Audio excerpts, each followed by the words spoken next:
Hello students, मेरा नाम संतन कुमार है और आज के लेक्चर में हम लोग प्रैक्टिकल ट्रांसफार्मर स्टार्ट कर रहे हैं। आज से पहले आज के लेक्चर में क्या पढ़ेंगे वो हम 1 मिनट में हम आपको बता दे रहे हैं। आज के लेक्चर में हम लोग पहले तो E1 E2 जो होता है ना EMF, उसका एक्सप्रेशन निकालेंगे, हम लोग प्रूव करेंगे। ठीक है, थोड़ा बहुत फेजर डायग्राम देखेंगे, फिर उसके बाद E1/E2 इक्वल टू N1/N2 होता है, ये चीज़ हम प्रूव करेंगे। ठीक है, उसके बाद देखेंगे कि फ्लक्स किस चीज़ पे डिपेंड करता है ना। फिर उसके बाद ये देखें, फ्लक्स बहुत इंपॉर्टेंट है, डायरेक्ट क्वेश्चन पूछता है आप लोगों से।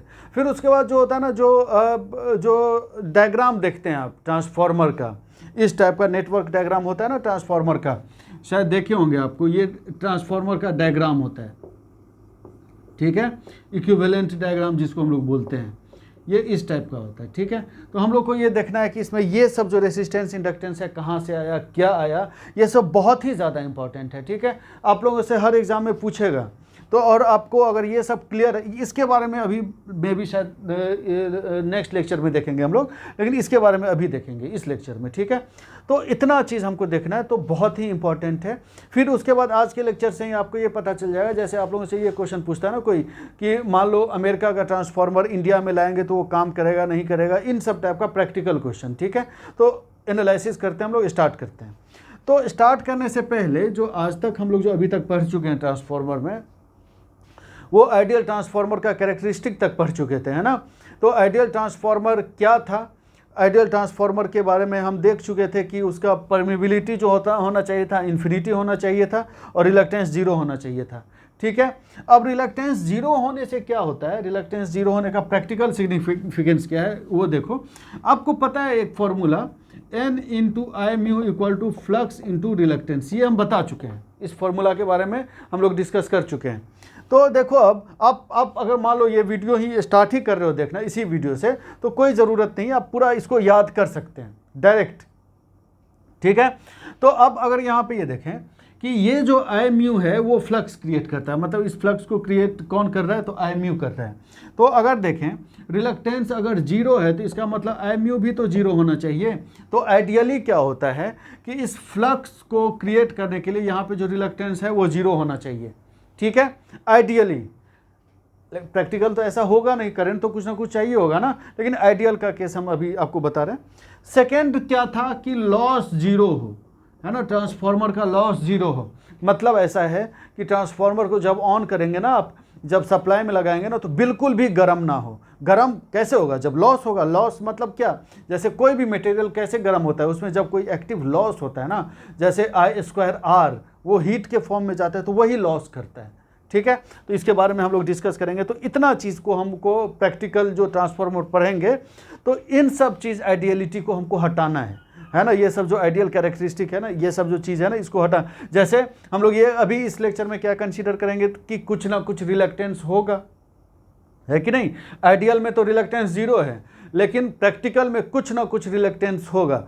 मतलब ऐसा है कि रिलक्टेंस को कम से कम करने के लिए हम लोग बहुत मेहनत की, जैसे सिलिकॉन स्टील लगाए, CRGO लगाए, फेरोमैग्नेटिक मटेरियल मतलब CRGO लगाए, फिर भी कुछ ना कुछ रिलक्टेंस रहेगा।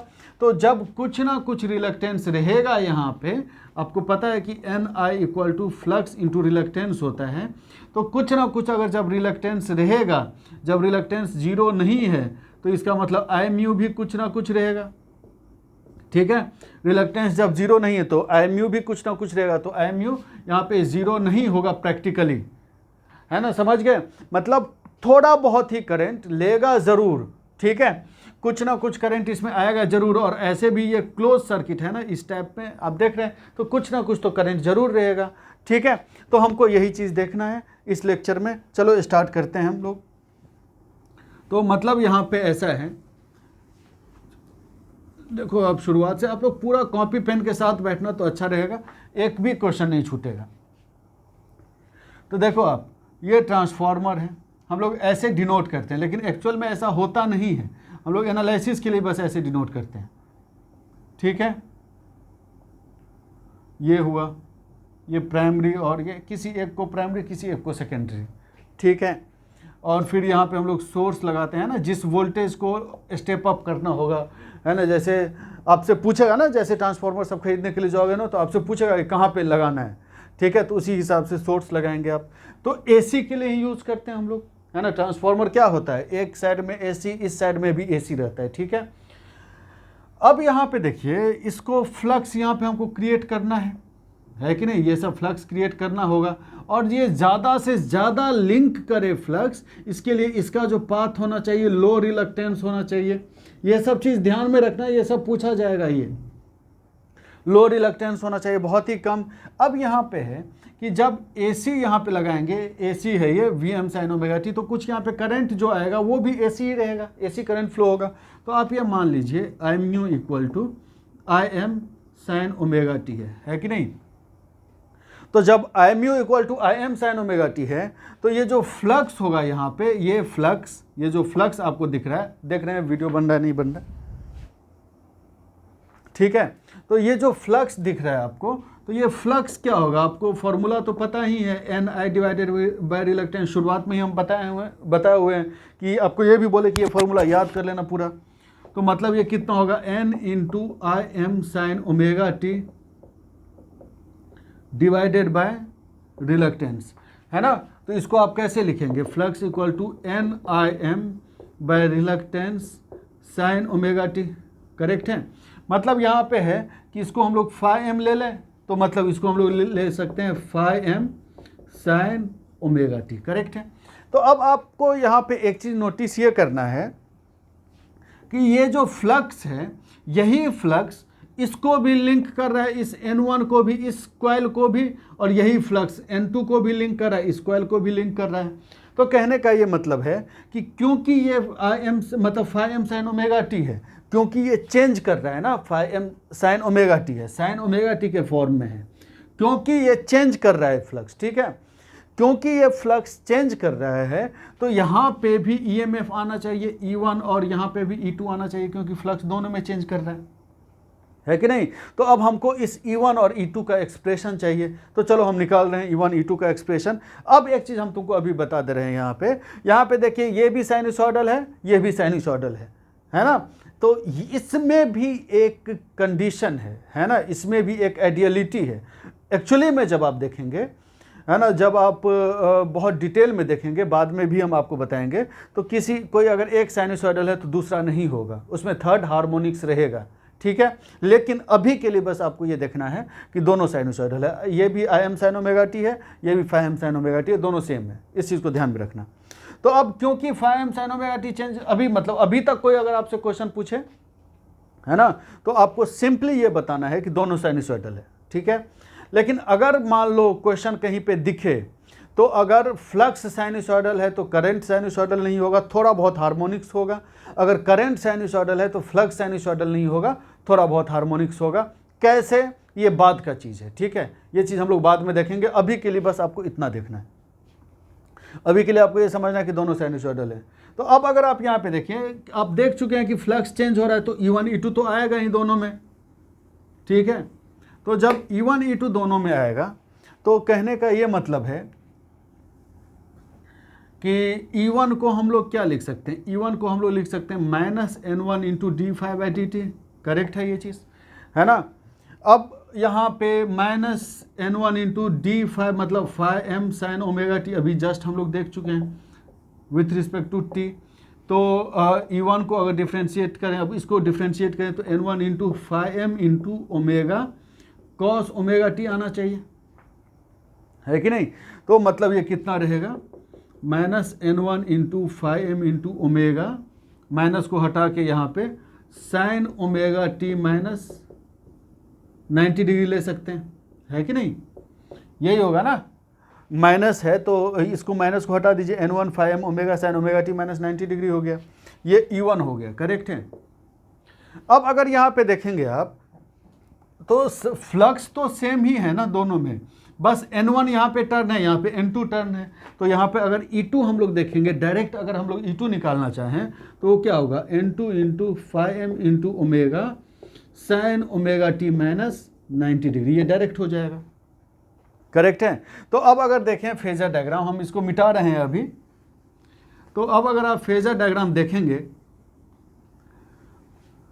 तो देखो यहाँ पे देखो आप, फ्लक्स क्या था, flux phi M sine omega T था, है ना, flux phi M sine omega T. तो साइन ओमेगा टी को अगर रेफरेंस ले लें, मतलब साइन ओमेगा टी के डायरेक्शन को ऐसे लिखें फ्लक्स को, तो E1 E2 कैसा होगा।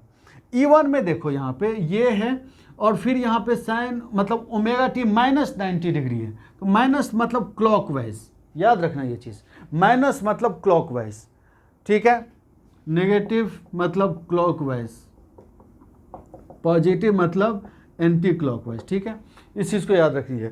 और माइनस मतलब लैगिंग, और प्लस मतलब लीडिंग, ठीक है, इस चीज़ को ध्यान में रखिएगा।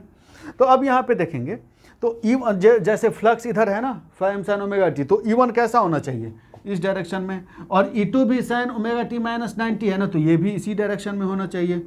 E1 E2 कौन ज़्यादा होगा मैग्नीट्यूड वाइज, तो वो डिपेंड करेगा N2 पे, मतलब N1 N2 पे, बाकी सब तो सेम ही है, N1 N2 पे डिपेंड करेगा, ठीक है। तो आप यहाँ पे ये देख रहे हैं कि E1 E2 जो है फ्लक्स से 90 डिग्री लैग कर रहा है, करेक्ट है ये चीज़, इतना आपको समझ में आ गया, है ना। अब इसमें आप किसी किसी बुक में देखेंगे, कहीं कहीं ये देखेंगे कि जो है ना ये फ्लक्स जो है ये E1 E2 से लैग करता है, किसी किसी बुक में ऐसा देखेंगे आप। तो ये कुछ भी नहीं है, ये जस्ट ऐसा है कि अगर मान लो फ्लक्स का एक्सप्रेशन है दिया हुआ है, तो direct minus N D phi by D T करके निकालते हैं हम लोग, तो ऐसा आएगा, ठीक है। लेकिन अगर डायरेक्शन पहले ही हम कंसीडर कर लें, ठीक है, पहले ही डायरेक्शन कंसीडर कर लें, तो EMF क्या आ जाएगा, N D phi by D T, minus लेने की ज़रूरत नहीं है। इस पर हम एक क्वेश्चन करेंगे बाद में, पहले ये पढ़ लें, है ना। तो अभी तक पहले आप इतना समझ जाइए, फिर देखेंगे बाद में, है ना, जितना भी हम बता रहे हैं बस इतना ध्यान देना है आपको। तो यहाँ पे E1 E2 फ्लक्स से 90 डिग्री लैग करेगा। लैग करने का मतलब क्या होता है, लैग करने का मतलब होता है बाद में आना, ठीक है। तो मतलब आप खुद भी सोचो, E1 E2 क्या होता है, फ्लक्स जब चेंज करेगा तो E1 E2 आएगा, है ना, EMF इंड्यूस होगा। तो पहले फ्लक्स रहेगा तभी तो EMF इंड्यूस होगा ना, तो फ्लक्स पहले आना चाहिए तभी EMF इंड्यूस होगा। तो कहने का मतलब हमेशा फ्लक्स लीड करना चाहिए और EMF लैग करना चाहिए, आप इसको ध्यान में रखिएगा, ठीक है। तो इतना हो गया। अब अगर आप देखिएगा, ठीक है, अब यहाँ पे देखो एक चीज़ और भी यहाँ पे आपको देखना है कि अगर मान लो हमारे पास जो ये था ना ट्रांसफार्मर, ऐसा था, रुको यहाँ पे बना रहे, शायद यहाँ से ना दिखे, ये है ट्रांसफार्मर, ठीक है। अब आप सपोज करो ऐसा बना रहे हैं हम लोग, ठीक है, यहाँ पे हम लोग वोल्टेज लगाए थे V1, करेक्ट है, ये V1 था, और यहाँ पे E आया हुआ था E1, ठीक है। E1 क्यों आया, क्योंकि V1 लगाए हुए हम लोग, ठीक है। तो मतलब ये होना चाहिए E1 जो यहाँ पे इंड्यूस हुआ वो V1 के लगाने से हुआ, है ना। तो E1 का डायरेक्शन ऐसा होना चाहिए कि जो V1 को अपोज करे, आप समझ रहे हो मेरी बात। E1 का डायरेक्शन ऐसा होना चाहिए जो V1 को अपोज करे, है कि नहीं। मतलब यहाँ पे अकॉर्डिंग टू लेंज लॉ अगर देखेंगे आप, तो E1 का डायरेक्शन ऐसा होगा, यहाँ पे जो E1 कहाँ है, ये है E1 का डायरेक्शन ऐसा होना चाहिए जो V1 को अपोज करे। मतलब ये है कि V1 को अपोज करे मतलब अपोज करे, इसका मतलब क्या, अगर E1 इधर है तो V1 कैसा होना चाहिए, इधर आना चाहिए, है कि नहीं।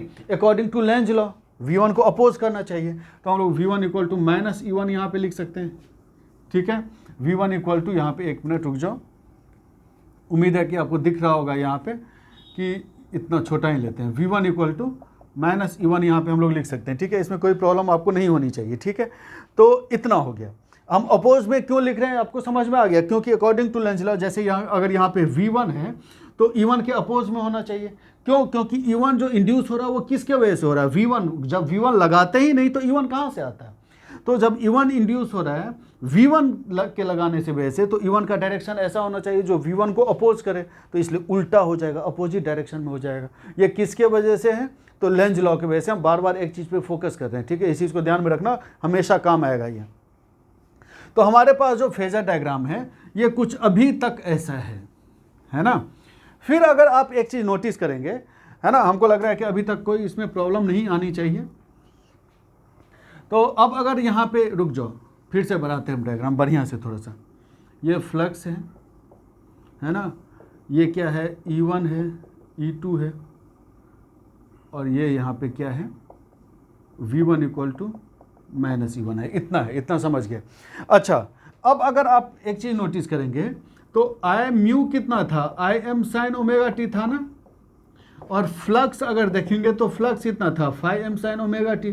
कहने का ये मतलब है कि आई म्यू और फ्लक्स एक ही डायरेक्शन में रहेगा ना, साइन ओमेगा टी, तो आई म्यू का डायरेक्शन कैसा रहेगा, ऐसा रहेगा, ये आई म्यू है, करेक्ट। इतना समझ में आ गया ये।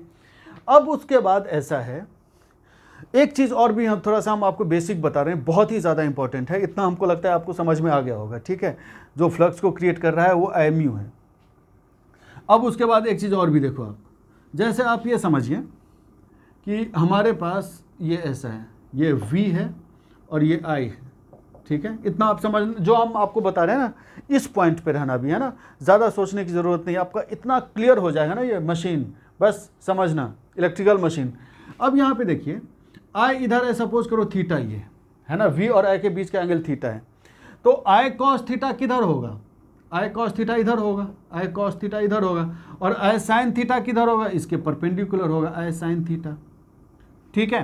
तो आपको पता है एक्टिव पावर क्या होता है, V इंटू आई कॉस थीटा होता है, V इंटू आई कॉस थीटा। मतलब V और V के डायरेक्शन में जो करंट है, इन दोनों को मल्टीप्लाई कर दें तो एक्टिव पावर आएगा, है कि नहीं, समझ रहे हैं ये चीज़। एक्टिव पावर V इंटू आई कॉस थीटा होता है। तो कहने का मतलब V और V के डायरेक्शन में जो करंट है, उन दोनों को जस्ट अगर मल्टीप्लाई कर दोगे ना तो एक्टिव पावर आ जाएगा, ठीक है। इस चीज़ को ध्यान में रखना। रिएक्टिव पावर क्या है, तो रिएक्टिव पावर V और I के जो, मतलब V, ये V तो है ही, फिर V के जो परपेंडिकुलर डायरेक्शन में जो करंट है उसको अगर मल्टीप्लाई कर दें तो ये क्या आ जाएगा, रिएक्टिव पावर। फॉर्मूला पता है ना, Q equal to V I sine theta, reactive power V I sine theta, active power V I cos theta, ठीक है। इसमें कोई प्रॉब्लम नहीं है। तो अब अगर आप यहाँ पे देखिएगा तो इसमें अगर देखिए, इसमें हमको नहीं लगता कि कोई प्रॉब्लम है, ठीक है। अब देखो, जब इतना तो अभी आइडियल ट्रांसफार्मर में देख चुके हैं, मैग्नेटाइजिंग करंट लेके देख चुके हैं कि हाँ इतना मैग्नेटाइजिंग करंट होगा, थोड़ा बहुत मैग्नेटाइजिंग करंट लेके हम लोग देख चुके हैं। अब ऐसा है कि सपोज करो ट्रांसफार्मर है, ठीक है। ट्रांसफार्मर मतलब जैसे आप सप्लाई देते हैं, ठीक है, तो ट्रांसफार्मर गर्म हो जाता है कि नहीं। मतलब कोई भी मशीन, किसी भी मशीन में अगर आप सप्लाई, जैसे बल्ब ही है, बल्ब ऑन करते तो थोड़ा सा तो गर्म होता है ना। जैसे आप कुछ भी करो, टीवी है, टीवी को ऑन करोगे तो हल्का सा तो गर्म होता है ना, क्योंकि इलेक्ट्रिसिटी का करंट जाएगा तो कुछ ना कुछ एडी करंट होगा, कुछ ना कुछ जो भी होगा, है ना, उसके वजह से लॉस होगा और लॉस की वजह से गर्म होगा, ठीक है। इतना आपको पता है ये चीज़। तो जो लॉस के वजह से गर्म हो रहा है, ट्रांसफार्मर जो गर्म हो रहा है, वो तो एक्टिव में गर्म हो रहा है ना। अब अगर आप छुएंगे तो आपको पता चलेगा ना कि वो गर्म हो रहा है कि नहीं। तो मतलब वो एक्टिव पावर होगा, है कि नहीं, समझ रहे हो ये चीज़। तो जब वो एक्टिव पावर होगा तो इसका मतलब क्या, V और I के डायरेक्शन में कोई करंट रहेगा वही एक्टिव पावर देगा, जैसा कि अभी हम आपको बता चुके हैं हम यहाँ पे ये चीज़। तो इसका मतलब क्या होना चाहिए कि इसके डायरेक्शन में कोई करंट, अगर V के डायरेक्शन में कोई करंट रहेगा तो एक्टिव पावर देगा, जिसको हम लोग कोर लॉस बोलते हैं, और इसी के वजह से लॉस होगा, है ना। तो इसमें तो कोई प्रॉब्लम है नहीं, है ना। तो ये है मैग्नेटाइजिंग करंट और ये है लॉस करंट, जो कोर लॉस कंपोनेंट, ठीक है। This is core loss component. इस चीज़ को आप बहुत अच्छे से समझिएगा, कोर लॉस कंपोनेंट, ठीक है। और ये क्या है, मैग्नेटाइजिंग कंपोनेंट। इतना बेसिक तरीके से आप लोग देखेंगे ना, बस लिखते जाना आप लोग, और सब कुछ अपने लैंग्वेज में लिखते जाना जो अभी हम बोल रहे हैं, ठीक है। जैसे यहाँ पे इसको यहाँ पे अगर जैसे लिखना होगा तो आप क्या लिखोगे, आप ये लिखेंगे ना कि मतलब वोल्टेज, मतलब एक्टिव पावर क्या होता है, एक्टिव पावर होता है voltage and multiplication of current in direction of voltage, ठीक है। इसमें क्या लिखेंगे, यही चीज़, multiplication of voltage into multiplication of current in direction of voltage is active power. ये है, यहाँ से आपको समझ में आ जाएगा। ये डायग्राम आप बना लेंगे ना, हिंदी में ही लिख लेना कि वोल्टेज और वोल्टेज के डायरेक्शन में जो करंट होता है उसको अगर मल्टीप्लाई करेंगे तो एक्टिव पावर देगा, वोल्टेज और वोल्टेज के परपेंडिकुलर में जो करंट होता है उसको मल्टीप्लाई करेंगे तो रिएक्टिव पावर देगा, है ना। इतना समझ में आ गया होगा आपको। अब यहाँ पे एक चीज़ नोटिस करें अगर आप, ठीक है, अगर आप यहाँ पे एक चीज़ नोटिस करिए तो V1 इंटू आई म्यू क्या होगा, रिएक्टिव पावर होगा, V1 इस डायरेक्शन में, आई म्यू परपेंडिकुलर डायरेक्शन में, तो V1 इंटू आई म्यू क्या होगा, रिएक्टिव पावर होगा, है ना। V1 इंटू I mu reactive power, V1 इंटू आई म्यू इज क्या है ये, रिएक्टिव पावर। कहने का मतलब V1 इंटू I mu reactive power, I mu का डायरेक्शन ऐसा है तो आप ऐसा लिख सकते हैं I mu directly proportional to flux है, तो इसका मतलब V इंटू I mu directly proportional to flux होगा, मतलब रिएक्टिव पावर ही फ्लक्स को जनरेट करेगा। अगर मान लो V इंटू आई म्यू जीरो रहेगा, इसका मतलब फ्लक्स भी तो जीरो रहेगा, है कि नहीं। मतलब reactive power is responsible to generate a flux, ठीक है। इस चीज़ को हम पहले भी बता चुके हैं, है ना, जब भी पावर सिस्टम वाला भी एक चल रहा है चैप्टर, वो समझ आप लोग सब्सक्राइब करना, ठीक है। तो जैसे आपको उसमें हम बता चुके हैं, अदरवाइज यहाँ पे भी हम प्रूफ करके दिखा दिए कि रिएक्टिव पावर ही फ्लक्स को जनरेट करता है। ये सब चीज़ याद रखना, ये सब इंपॉर्टेंट है और ये सब क्वेश्चन आएगा, ठीक है। इतना आपको समझ में आ गया। अब उसके बाद यहाँ पे देखिए, इस डायग्राम पे हम लोग आएंगे फिर से अभी, ठीक है। अभी इसको मिटा रहे हैं। अब आप देखो, आगे देखो कि E1 जो हम लोग देखे हैं, E1 यहाँ पे क्या था, N1 into 5m into omega sine omega T minus 90 degree, correct है। तो E1 RMS अगर हम लोग देखें, ठीक है, तो वो कितना होगा, N1 into 5m into omega divided by √2 होगा। आपको पता होगा अगर a साइन टी है कुछ, ठीक है, सपोज करो Vt equal to a sine T है, तो इसका RMS क्या था, a बाय √2, है ना। इसका जो मैग्नीट्यूड है उसका डिवाइडेड बाय √2 ये था, है ना। तो इसका मैग्नीट्यूड इतना है डिवाइडेड बाय √2, ठीक है। तो इसको अगर हम लोग सॉल्व करें तो E1 R ना भी लिखे तो भी आप RMS ही समझिएगा, ठीक है। N1 into 5m into 2πf divided by √2 हो जाएगा, ये है कि नहीं। और 2π मतलब क्या, 4, आप देखिए यहाँ पे 2 इंटू 3, मतलब जो भी आपको डायरेक्ट ही लिख रहे हैं, 2π डिवाइडेड बाय √2 करेंगे ना तो 4.44 आएगा, ठीक है। F into N1 into 5m आ गया E1, ठीक। सिमिलरली अगर E2 देखेंगे, इतना समझ में आ गया। E2 अगर देखेंगे हम लोग तो क्या रहेगा, 4.44 F into N2 into 5m, इतना आ गया, है ना। तो इस फॉर्मूला को आप याद रखिएगा, बहुत इंपॉर्टेंट है, ठीक है। यहाँ पे अगर देखें आप तो E1 बाई E2 यहाँ पे कितना आ जाएगा, E1 बाई E2 आ जाएगा N1 बाई N2, ठीक है।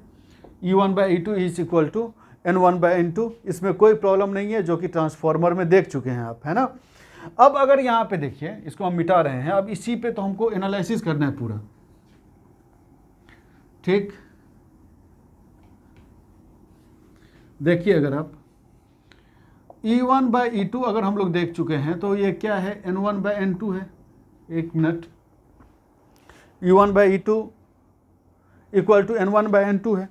अब अगर मान लो E1 इक्वल टू यहाँ पे क्या होगा, N1 by N2 into E2, ठीक है। तो अगर मान लो N1 ग्रेटर देन N2 है तो इसका मतलब क्या है, E1 ग्रेटर देन E2 है कि नहीं।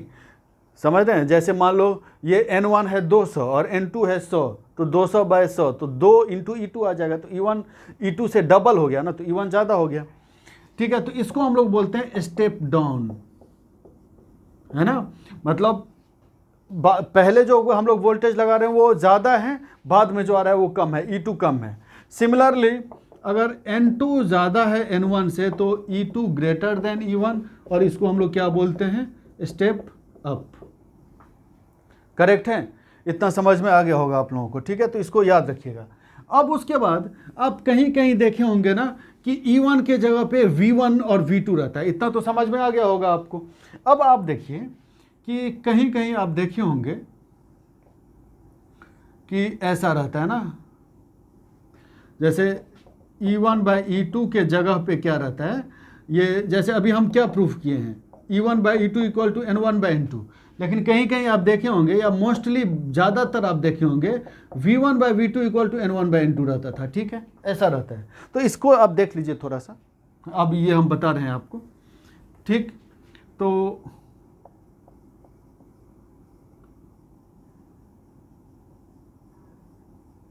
ऐसा है, ठीक है। यहाँ पे हम लोग वोल्टेज लगा दिए हुए थे V, ठीक है, और ये यहाँ पे E1 आया हुआ था, ये E2 है और ये सपोज करो V2। देखो अब प्रैक्टिकली हम बता रहे हैं, इस चीज़ को हम प्रूफ भी करेंगे, आगे हम बताएंगे ये चीज़, अभी हम नहीं बताए हुए हैं, इस चीज़ को ध्यान से समझना, अभी हम आपको नहीं बताएं। एक्चुअली में ये होता है कि ये सपोज करो V है ना, और इक्विवेलेंट डायग्राम सपोज करो ऐसा है, ठीक है। ये हम अभी आपको बता रहे हैं, इसके बारे में हम लोग बाद में पढ़ेंगे, अभी फिर से बोल रहे हैं कि इसके बारे में बाद में पढ़ेंगे हम लोग। ऐसा है कुछ, ट्रांसफार्मर का इक्विवेलेंट डायग्राम ऐसा होता है, ठीक है। ये चीज़ पूरा डिटेल में हम आपको बताएंगे कि कौन कहाँ से आता है, क्या आता है, ठीक है। तो ये R1 प्लस JX1 है, ये RC और JX5 मान लेते हैं, और इसी के अक्रॉस वोल्टेज है E1, ठीक है। तो जो, और मान लीजिए यहाँ पे करंट I1 है, तो अगर KVL हम लोग लगाएं तो V1 minus I1 into R1 plus JX1 is equal to E1 होना चाहिए, है कि नहीं। हम E1 एक डायरेक्शन में देख रहे हैं, आपको दिख रहा है ना ये, ठीक है। मतलब ऐसा है कि V1 ये है, V1 I1 R1 plus JX1 और RC JX5 और इसके क्रॉस वोल्टेज E1 है ना, जो इंड्यूस हुआ ये जो है इस लाइन का है, ये यहाँ पे है, और ये X लीकेज है, और ये सब फ्लक्स का, ये सब बाद में देखेंगे, आप ये समझिए बस अभी इतना। तो अगर आप देखेंगे ये, तो ये R प्लस JX देखेंगे ना, तो बहुत ही कम होता है, 0.03 PU के आसपास। I1 भी 0.02 PU के आसपास रहता है। तो आप देखो ये कि ये कितना कम हो गया, ये तो बहुत ही कम हो गया ना। तो जब ये इतना कम है तो इसका मतलब V1 approximately equal to E1 होगा, है कि नहीं। V1 approximately equal to E1 होगा। Similarly V2 approximately equal to E2 होगा। ये E2 है और ये V2 है, क्योंकि ये कम रहता है, ये सब जो देखे होंगे ना, इसका वैल्यू बहुत ही कम रहता है। ये सब चीज़ ध्यान में रखिएगा आप लोग, ठीक है। इसी हिसाब से क्वेश्चन सॉल्व होगा आपका, है ना। तो ये सब क्योंकि बहुत कम है तो आप इसको इग्नोर भी कर सकते हैं। तो जब आप इसको हटा देंगे तो V1 approximately equal to E1 आ जाएगा। तो अब इसका मतलब V1 जब अप्रॉक्सीमेटली इक्वल टू E1 आ गया, तो इसका मतलब आपको पता है E1 by E2 equal to क्या देखें आप लोग, N1 बाई N2, है ना। तो इसको आप लोग V1 बाई V2 भी लिख सकते हैं, V1 by V2 equal to N1 by N2 भी लिख सकते हैं, है ना। इसमें कोई प्रॉब्लम नहीं है। अब एक चीज़ और भी हम बता रहे हैं, ये चीज़ हम लोग बाद में पढ़ेंगे, ये डायग्राम कैसे आया। अब उसके बाद इसमें एक चीज़ और भी है, ठीक है। इस एक्सप्रेशन को अभी रहने दे रहे हैं, अभी काम आएगा। अभी आप देखें कि E1 is equal to 4.44 F N1 phi M, correct है। तो फाई M इक्वल टू क्या है, E1 बाय F, ठीक है। इसको हम लोग अप्रॉक्सीमेटली V1 बाय F लिख सकते हैं, है कि नहीं। मतलब ये है कि जो फ्लक्स है ना, सपोज करो हम थोड़ा सा आगे वाला चीज़ बता रहे हैं। जब भी लोड वोड चेंज होता है ना, जैसे यहाँ पे करंट वरेंट चेंज होगा तो उसके करस्पॉन्डिंग I1 भी चेंज होगा, यहाँ पे भी ये चेंज होगा, ठीक है। लेकिन इस I1 पे तो ये बहुत कम डिपेंड कर रहा है ना, इसका तो उतना कोई इफेक्ट है ही नहीं। V1 तो लगभग V1 तो लगभग E1 के बराबर ही है ना, इसका तो कोई इफेक्ट है ही नहीं ना। मतलब अगर आप यहाँ पे ये देखेंगे तो हम यहाँ पे ये बोल सकते हैं कि फ्लक्स जो है, यहाँ पे आप देखिए I1 पे बहुत ही कम डिपेंड करेगा, मतलब करंट पे फ्लक्स बहुत ही कम डिपेंड करेगा। इसका कोई मतलब लगभग नेग्लिजिबल है, इसको आप इग्नोर भी कर देंगे तो उतना फर्क नहीं पड़ेगा, क्योंकि आप देख चुके ना V1 is approximately equal to E1, यहाँ पे आता E1 ही है, लेकिन E1 लिखें तो E1 की जगह पे हमको इतना लिखना पड़ेगा। लेकिन ये तो बहुत ही कम है, तो बहुत ही कम है तो इसको आप हटा सकते, कोई फर्क नहीं पड़ेगा, ठीक है। तो हम ये बोल सकते हैं कि फ्लक्स जो है वो किस पे डिपेंड करता है, बस सप्लाई वोल्टेज और सप्लाई फ्रीक्वेंसी पे, करंट पे बहुत ही कम डिपेंड करता है, ठीक है। इतना कम डिपेंड करता है कि हम लोग उसको इग्नोर कर सकते हैं, ठीक है। तो इस चीज़ को लिख लो, फ्लक्स डिपेंड्स ऑन, फ्लक्स चलो ब्लैक से लिखते हैं, flux depends on supply voltage and frequency. It is nearly independent of current, ठीक है। Independent of current. नियरली हम लिखे हैं, इस चीज़ को ध्यान में रखिए आप, ठीक है। लगभग इंडिपेंडेंट होता है करंट से, ठीक, बता चुके हम कैसे क्यों। अब आप यहाँ पे देखें कि इसमें तो कोई प्रॉब्लम नहीं होना चाहिए आप लोगों को। तो अब अगर यहाँ पे देखो तो फ्लक्स क्या आया, V1/F आया, ठीक है। ये हमेशा किसी भी मशीन के लिए होता है, φm है, ये φm है। अब ऐसा होता है ना कि अगर मान लो कि अमेरिका का फ्रीक्वेंसी, मतलब अमेरिका का कोई ट्रांसफार्मर है, ठीक है, और वो इंडिया में आया तो क्या काम करेगा, ठीक है। तो इसका जवाब आपको देना है। कैसे, क्या है कि जब फ्रीक्वेंसी जैसे वहाँ पे तो 60 हर्ट्ज पे था ना अमेरिका में, तो जब इंडिया में आएंगे तो अगर मान लो फ्रीक्वेंसी हम डिक्रीज़ करें, ठीक है, तो जब फ्रीक्वेंसी डिक्रीज़ करें तो फ्लक्स बढ़ जाएगा, ठीक है। जब फ्रीक्वेंसी डिक्रीज़ करेंगे तो फ्लक्स बढ़ जाएगा। जब फ्लक्स बढ़ जाएगा तो आपको ये पता है ये चीज़ कि N × I mu equal to flux into reluctance, ठीक है। तो जब फ्लक्स बढ़ जाएगा तो इसका मतलब जब फ्लक्स यहाँ पे बढ़ गया तो I म्यू यहाँ पे बढ़ जाएगा, I म्यू यहाँ पे बढ़ जाएगा। अब I म्यू बढ़ने पे क्या होगा, लॉस बढ़ जाएगा, ठीक है। लॉस बढ़ना और मतलब जो पावर फैक्टर है वो कम हो जाएगा, ठीक है। I म्यू बढ़ने से पावर फैक्टर कम हो जाएगा। कैसे कम होगा, अभी आप ये देखिए, बहुत इंपॉर्टेंट चीज़ सब हम बता रहे हैं, आप लोग लिखते जाना, ठीक है। जैसे देखो हम लोग जो फेजर डायग्राम पढ़े हुए थे वो ऐसा पढ़े हुए थे, याद है आप लोगों को।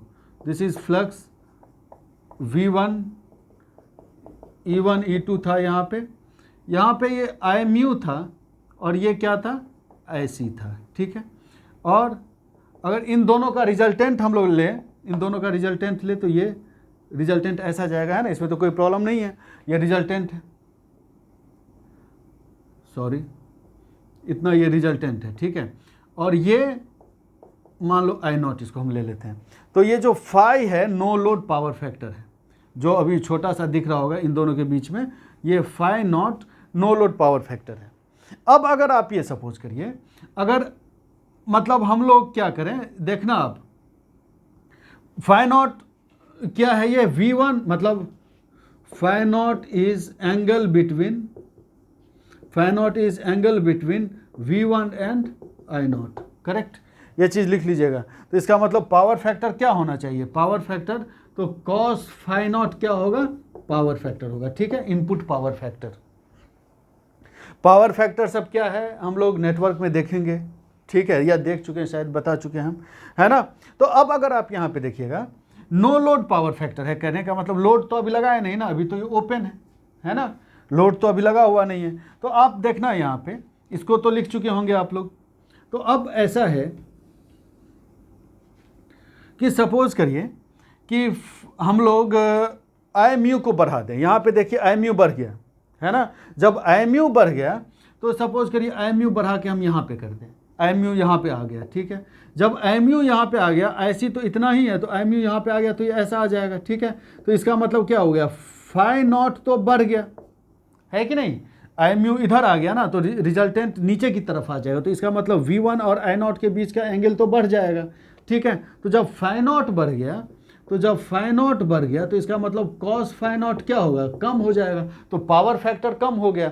तो जब पावर फैक्टर कम हो गया तो लॉस ज़्यादा हो जाएगा, आपको बहुत अच्छे से पता है ये चीज़, ठीक है। तो जब भी आप अमेरिका का ट्रांसफार्मर इंडिया में लाते हो, या फिर इन जनरल भी अगर आपसे ये पूछा जाएगा कि फ्रीक्वेंसी कम कर देंगे तो फिर क्या होगा, फ्रीक्वेंसी कम करने से क्या क्या चीज़ हो रहा है, क्या क्या इफेक्ट हो रहा है, आप देखिए बढ़िया से। अगर फ्रीक्वेंसी कम कर दे रहे हैं तो φm बढ़ जा रहा है, एक्सप्रेशन क्या था, φm directly proportional to V1/F। Frequency बढ़ने पे φm बढ़ रहा है, φm बढ़ने से I म्यू बढ़ रहा है, इस फॉर्मूला से I म्यू बढ़ेगा। तो ऐसे इस फेजर डायग्राम से जो अभी देख चुके हैं आप, अब ये थोड़ा घिसपिच हो गया, कॉपी पे करना, या बोलो तो हम फिर से, रुको 1 मिनट में आपको समझा रहे हैं इस डायग्राम को ये करके। मतलब ऐसा है ना, मेरा बताने का ये मतलब है, ऐसा है, रुक जाओ, ये था फ्लक्स, ठीक है, V1, और ये क्या है, E1, E2, है ना। यहाँ पे देखिए आप, ये यहाँ से यहाँ तक I म्यू था और यहाँ पे क्या था, IC था। तो इन दोनों का जो बीच का जो ये टोटल है I0 रिजल्टेंट, ठीक है। तो ये कितना होगा, ये फाई नॉट सपोज करिए, तो नो लोड पावर फैक्टर इतना था।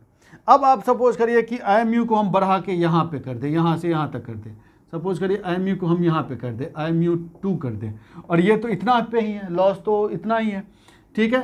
तो इसका मतलब रिजल्टेंट अब यहाँ पे चला जाएगा ना, तो इसका मतलब देखो फाई नॉट तो अब बढ़ गया, तो जब फाई नॉट बढ़ गया तो कॉस फाई नॉट कम हो गया। उम्मीद है कि आपको समझ में आ गया होगा। तो पावर फैक्टर कम हो जाता है, ये चीज़ आप समझ लीजिएगा। जब भी यहाँ पे आप IMU बढ़ेगा, जब IMU बढ़ेगा मैग्नेटाइजिंग करंट बढ़ेगा, जब भी मैग्नेटाइजिंग करंट बढ़ेगा, इस चीज़ को ध्यान में रखना, जब भी मैग्नेटाइजिंग करंट बढ़ेगा तो पावर फैक्टर डिक्रीज होगा, ठीक है। इस चीज़ को लिख लीजिए आप लोग। When ever IMU increases power factor क्या होगा, decrease, input power factor decrease करेगा। अच्छा, समझ में आ गया ये चीज़। अब आप ये भी बता सकते हैं कि IMU कहाँ कहाँ बढ़ेगा, किस किस केस में।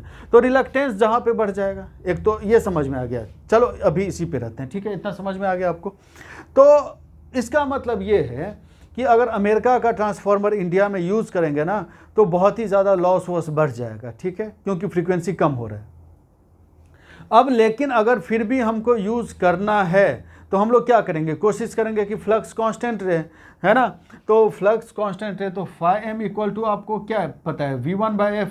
तो अगर फ्रीक्वेंसी कम है तो हम लोग को वोल्टेज भी कम करना पड़ेगा, और जब वोल्टेज कम करेंगे तो वोल्टेज घर में अगर कम आएगा तो डिम वोल्टेज आएगा ना। तो कहने का मतलब इन एनी कंडीशन अगर अमेरिका का ट्रांसफार्मर इंडिया में लाएंगे तो अच्छे से काम नहीं करेगा, ठीक है। काम करेगा लेकिन अच्छे से काम नहीं करेगा, ठीक है। इतना आपको समझ में आ गया होगा। अब जरा सा इक्विवेलेंट डायग्राम पे आते हैं हम लोग। तो इस पे तो अभी तक तो कोई प्रॉब्लम नहीं है, बेसिक पे, ठीक है। अब देखिए इक्विवेलेंट डायग्राम पे, देखो सर्किट हमारे पास क्या है, ट्रांसफार्मर का सर्किट क्या है हमारे पास। ट्रांसफार्मर का सर्किट तो ऐसा है,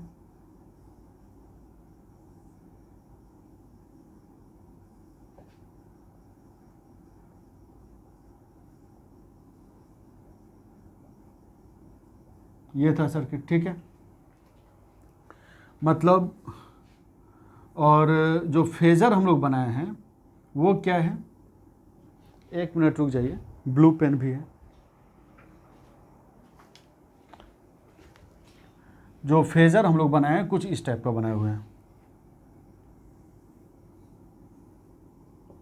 फ्लक्स ये V1 है, ये E1 और ये E2 है, करेक्ट।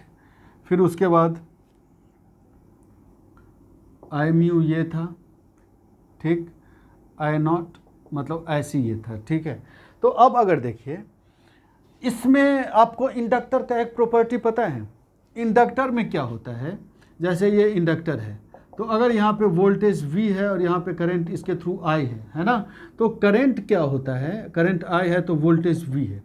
मतलब अगर V ऐसे 90 डिग्री लैग कर रहा है तो इसका मतलब क्या समझेंगे, यहाँ पे जो एलिमेंट है वो इंडक्टर होना चाहिए, है ना। आपको पता है ना इंडक्टर में करंट 90 डिग्री लैग करता है। तो मतलब हमको अगर इसको रिप्रेजेंट करना होगा, सोचो I के मतलब जो इंडक्टर के पैरेलल में वोल्टेज है ना।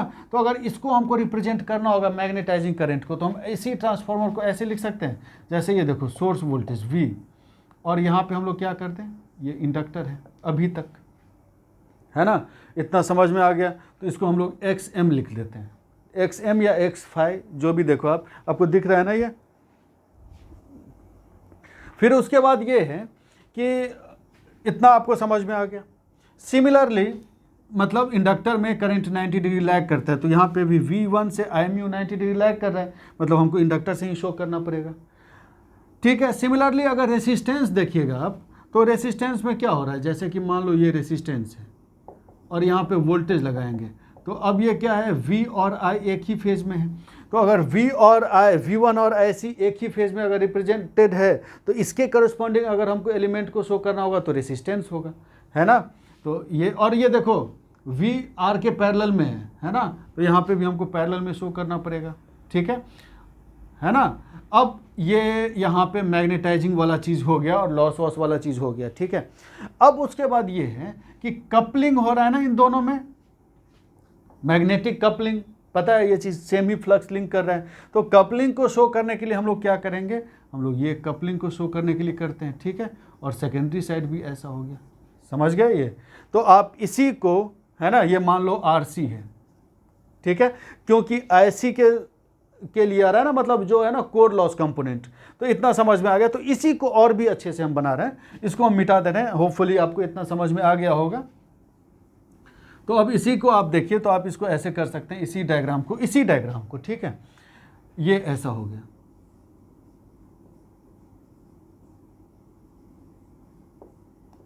यही है ना, यही है, ये कपलिंग शो कर रहे हैं। कपलिंग मतलब क्या, ये वाला कपलिंग, ये सब जो कपलिंग हो रहा है वो शो कर रहे हैं। आप एक चीज़ नोटिस करिए, अभी हम यहाँ पे इस सब में रेसिस्टेंस और इंडक्टेंस कुछ भी नहीं लिए, ठीक है, ये अगले क्लास का चीज़ है। और यहाँ पे जो था ये क्या था, E1 आया हुआ था, और ये यहाँ पे क्या था, E2 आया हुआ था, ठीक है। फिर इसको हम लोग क्या कर ले रहे हैं, सपोज करो ये X5 है या XM, और ये सपोज करो RC है, ठीक है, ये JXM ऐसा है, ठीक है। तो ट्रांसफार्मर का अभी तक इतना हम लोग देख चुके हैं, ठीक है, इसमें कोई प्रॉब्लम नहीं है।